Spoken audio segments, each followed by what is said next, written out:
আসসালামু আলাইকুম রহমতুল্লাহ বারকাত। আজকে বাংলাদেশি ঠেংরা মাছ রান্ধিয়ার দেখো খেলা, আশা করি বালা খাইবা। যে মজার মাছ মুখি দি রানমু।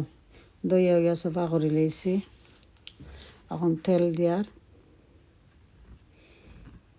3 স্পুনের পরে মিক্স পাউডার দিছি, কারি পাউডার দিয়া মাখাই লেমু। তেল গরম হয়ে গেছে, আমি মাছ ডালিচ্ছি আস্তে একটা একটা করে দিলে বালা। আর লবণ দিন না, যেন লবণ দিলে মাছ ভাঙব। পরে এন্ডো জেলা তরকারি রানবা, ওই সময় লবণ দিন যেন। হয়ে গেছে বিরিয়ানি।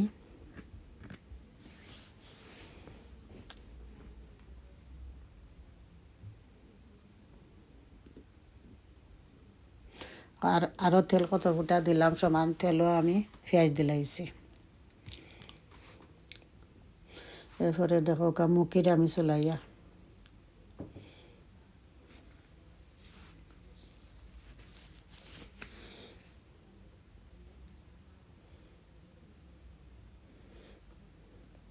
এখন আমার পেঁয়াজ গলি গেছে। এখন আমি দেখো কারি পাউডার খালি দিলাম, যাটা আমি খাই বরাবর।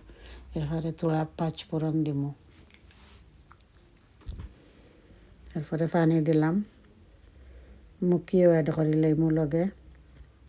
মুখি দই লইছি, তো মুখি ওখানে এড করতাম না, পয়লা মুখিরে বিরান করমু। বিরান করিয়া তো দিমু মুখি, এর আগে দিতাম না।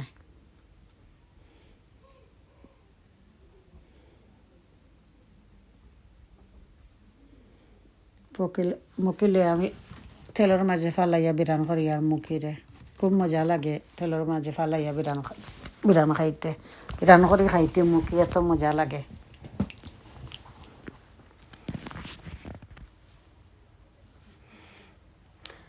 এরপরে দেখো আমার তরকারি যে রেডি হয়ে গেছে।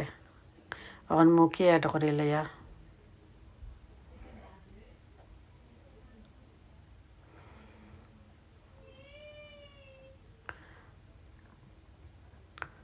মুখিরে সকল সময় বিরান করে খাই, যেন খুব মজা লাগে, একটা টেস্ট থাকে। এরপরে দেখো মুখি আমার একটু গলছে, এখন আমি মাছ দিলাইলাম, মাছ অ্যাড করলাম। যে মজা মাছ! যারা আমার চ্যানেল দেখরা প্লিজ, এখন ফানি অ্যাড করছি, প্লিজ আপনারা সকলে সাবস্ক্রাইব করবা, লাইক করবা, শেয়ার করবা আমার ইউটিউব চ্যানেলটা। আর কিচ্ছু কইয়ার না, শুধু আপনারা সাবস্ক্রাইব করবা আর লাইক করবা আর শেয়ার করবা।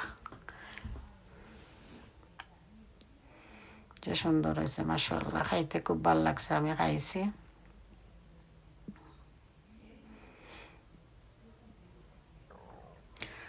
মাছ ভাঙছে নাকি তার লাগে বিরানোর সময় আমি লবণ দিছিলাম না, তাহলে বিরানোর সময় লবণ না দিলে মাছ ভাঙে না। আর সালমর তো লবণ দিবার দরকার নাই। আসসালামু আলাইকুম রহমতুল্লাহ বারকাতুহ।